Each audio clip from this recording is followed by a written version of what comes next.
Wow. Usok-usok.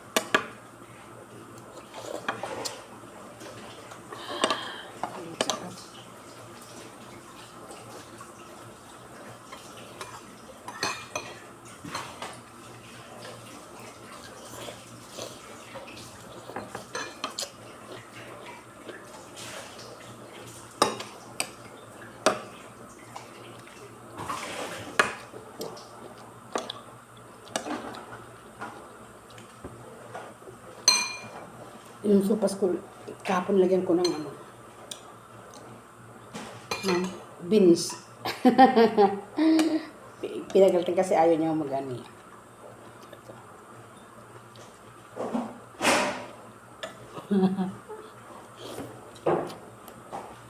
Hindi niya siya nagbingay.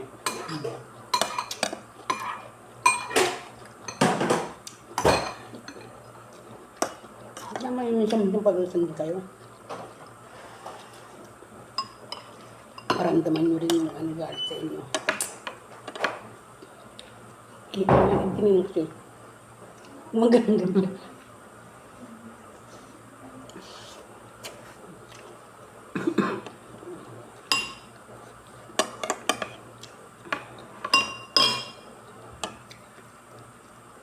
Minsan maramdaman nyo rin yung ano, galit ng amo.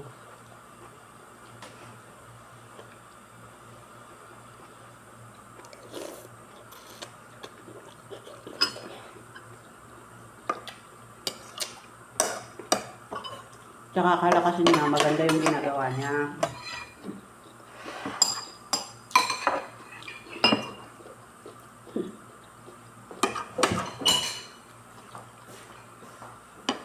Sinasabi ko nga sa kanya noon alam mo, ganyan ako. Malakas niya ang bukis ko, naninigaw din ako. Pero nung sinabihan ni Madam sa akin, sinabihan ako na ganito ganyan, natatakot yung anak niya. Tumigil ako. Ikaw, kahit sinabihan ka, hindi ka pa rin nagsigi.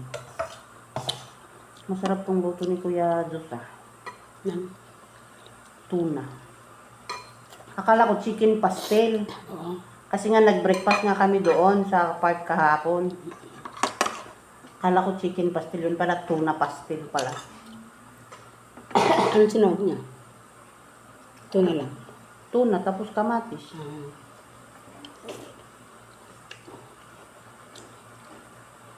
Lasang tausi. Oo. Lasang tausi. Ito rin yung isa rin eh. Alam niya, naglilinis siya doon, nagtatanggal ng mga ano eh. Palakan-lakan na naka ano. Doon, apra. Apra sabi niya, hindi niya alam, doon si Madam sa tabi niya, apra. Na nag-ano.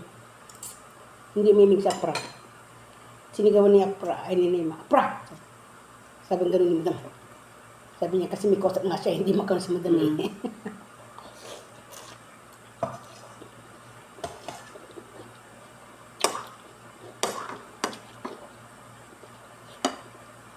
Wala maano pa rin yung ano nila. Kaya ba kasi Tim, sa bangko na din yan magsiserdo. Kasi mandatory eh. May ikama sa kasi eh. May absir pa. Si Tim. Si Naima. Kaya nga nakita ko na 2 buwan na lang expired yung ikama niya. Tapos yung passport niya 1 taon pa lang. 1 taon expire na. 2027. Ako malapit na. Ay. 29. Passport ko. 2 taon pa.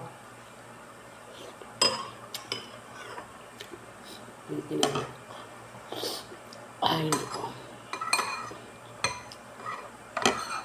Abay guys,